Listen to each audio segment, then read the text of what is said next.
నాలుగుమట్లలో చేసినటువంటి ఉద్యమం మీ అందరికి కూడా తెలిసిందే. అల్టిమేట్గా రిజల్ట్ తీసుకొచ్చినాం, పేద ప్రజలకు న్యాయం చేసినాం. అంటే మీకు ఎందుకు ఈ మాట చెప్తా ఉన్నా అంటే, ఒక శక్తి కలిగినటువంటి సంస్థ, నిజంగా మనసులో ప్రజలకు మంచి జరగాలని కోరుకునేటటువంటి వ్యక్తులు, అటువంటి శక్తులు ఈ రాష్ట్రానికి అవసరం. కాబట్టి ఖచ్చితంగా పొలిటికల్ పార్టీ పెడతా ఉన్నాం. ఈరోజు శ్రీరామనవమి మంచి రోజు కాబట్టి మీ అందరికీ ఈ మాట చెప్పాలని చెప్పి, అది కూడా నిజామాబాద్ గడ్డ నుంచే మా సొంత ఊరు నుండే చెప్పాలని మిమ్మల్ని అందరూ కూడా రిక్వెస్ట్ చేయడం జరిగింది.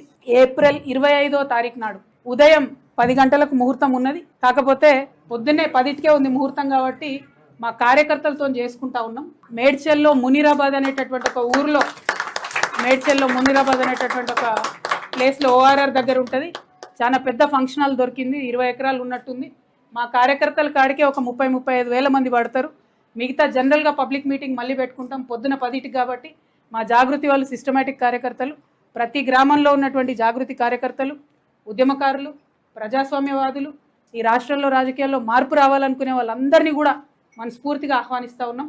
ఏప్రిల్ 25వ తారీఖు, వచ్చే నెల ఏప్రిల్ 25వ తారీఖు నాడు మార్నింగ్ 10 o'clockకి మేము జెండా ఆవిష్కరణ చేసి మా పార్టీ పేరు చెప్తాము. మంచి ముహూర్తం ఉంది, మీ అందరికీ తెలుసు. నేను ముహూర్తాలని బలంగా నమ్ముతా. మరి కాలానుగుణంగా పనులు చేస్తే ప్రజలకు కలిసి వస్తుందని నేను బలంగా నమ్ముతున్నా. కాబట్టి ఆ ఉదయం పూట అయినా తీసుకోవడం జరిగింది. ఆ మొత్తం డీటెయిల్స్ అన్నీ కూడా ట్విట్టర్లో, ఫేస్బుక్లో, వాట్సాప్లో మళ్ళీ మీకు లొకేషన్తో సహా. అద్వయ కన్వెన్షన్ మునీరాబాద్ మార్నింగ్ 8 కల్లా మన కార్యకర్తలందరూ చేరుకోవాలి. ఎందుకంటే 8 నుంచి మనం అందరం కొంత మాట ముచ్చట వేసుకొని 10కి ముహూర్తం ఉంటుంది కాబట్టి 10కి లాంచ్ చేసుకుందాం. ఆ మొత్తం 18 ఎకరాల్లో కూడా మరి ప్రాంగణాలు ఎట్లుండాలి, స్టేజ్ ఎట్లుండాలి, మేము మా ప్రాంగణానికి ఎవరి పేరు పెట్టుకుంటాం. ఎందుకంటే మేము జయశంకర్ సార్ని ప్రాణంగా కొలుసుకుంటాం, మీ అందరికీ తెలిసిందే. జయశంకర్ సార్ పెట్టుకుంటాం. ఇంకా చాలా పేర్లు ఉన్నాయి, చాలామందిని గౌరవించేది ఉంది.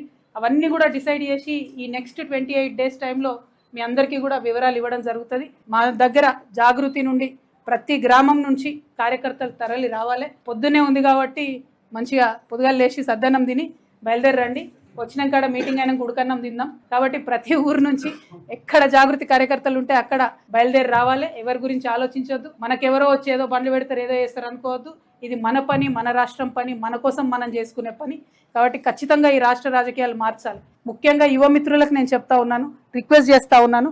మనము తెలంగాణ వచ్చినప్పటి నుంచి కూడా ఇంకా కూడా జాబ్ల కోసం వెయిట్ చేస్తున్నటువంటి పరిస్థితి ఉంది ఇప్పటి వరకు కూడా. మరి యువ మిత్రుల కోసం ఏం చేయబోతా ఉంది కొత్త పార్టీ అని ఆ రోజు చెప్పబోతా ఉన్నాం. యువతకు, మహిళలకు పెద్ద ఎత్తున ప్రాధాన్యత ఉంటుంది. కాబట్టి యువ మిత్రులు, మా ఆడబిడ్డలు, ప్రత్యేకించి మా ఆడబిడ్డల్ని నేను రిక్వెస్ట్ చేస్తా ఉన్నా.